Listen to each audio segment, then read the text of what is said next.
اس ہفتے ہونے والی استنبول کانفرنس میں امریکہ سمیت خطے کے کچھ اہم ملکوں کے نمائندے افغانستان کے مستقبل کے بارے میں بات کرنے کے لیے جمع ہوں گے، لیکن مڈل ایسٹ انسٹی ٹیوٹ کے ماروین وائن باؤم کے مطابق استنبول کانفرنس میں طالبان کے ساتھ مذاکرات کے سلسلے میں زیادہ پیش رفت نہیں دیکھنے میں آئے گی۔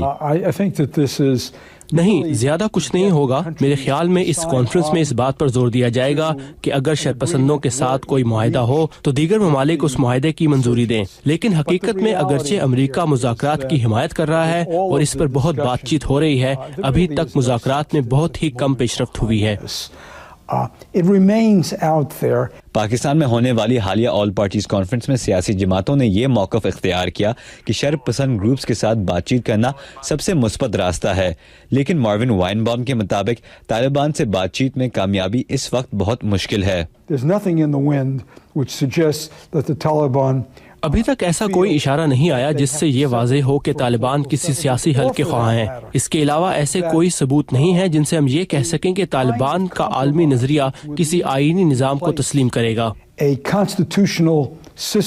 ماروین وائن باؤم کے مطابق اسی وجہ سے امریکہ اپنی فوجی کارروائی جاری رکھا ہوا ہے۔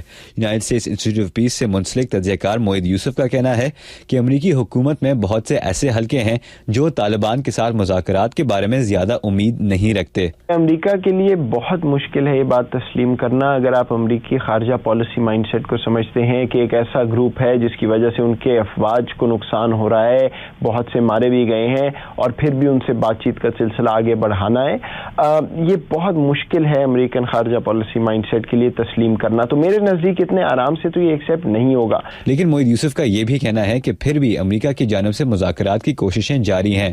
رپورٹس کے مطابق امریکی رہنماؤں نے نہ صرف کوئٹہ شورا طالبان کے ساتھ بات چیت کرنے کی کوششیں کی ہیں بلکہ حقانی نیٹ ورک کے ساتھ بھی۔ اس کے علاوہ ان کوششوں کے طریقہ کار سے پاکستان ناخوش رہا ہے۔ خدشہ ہے کہ شاید پاکستان کو سائیڈ لائن کیا جا رہا ہے، پاکستان کے بغیر ریکنسیلیشن کو آگے بڑھانے کی کوشش کی جا رہی ہے۔ دیکھیے، پاکستان آئسولیٹ نہیں ہو سکتا ریکنسیلیشن سے، اس کا کوئی جواز نہیں ہے میرے نزدیک۔ پاکستان کا ایک ٹرسٹ ڈیفیسٹ ہے مغربی ممالک میں، جس کی وجہ سے شاید یہ درست ہو کہ سائیڈ ٹریک کرنے کی کوشش کی جا رہی ہو۔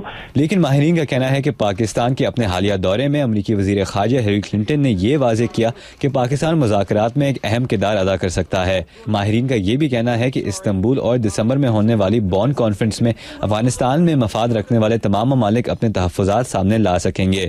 اب یہ دیکھنا ہوگا کہ کیا یہ بات چیت افغانستان کو امن کے راستے پر ڈالنے میں کامیاب ہوگی یا نہیں۔ رضا نقوی، اردو، VOA، واشنگٹن۔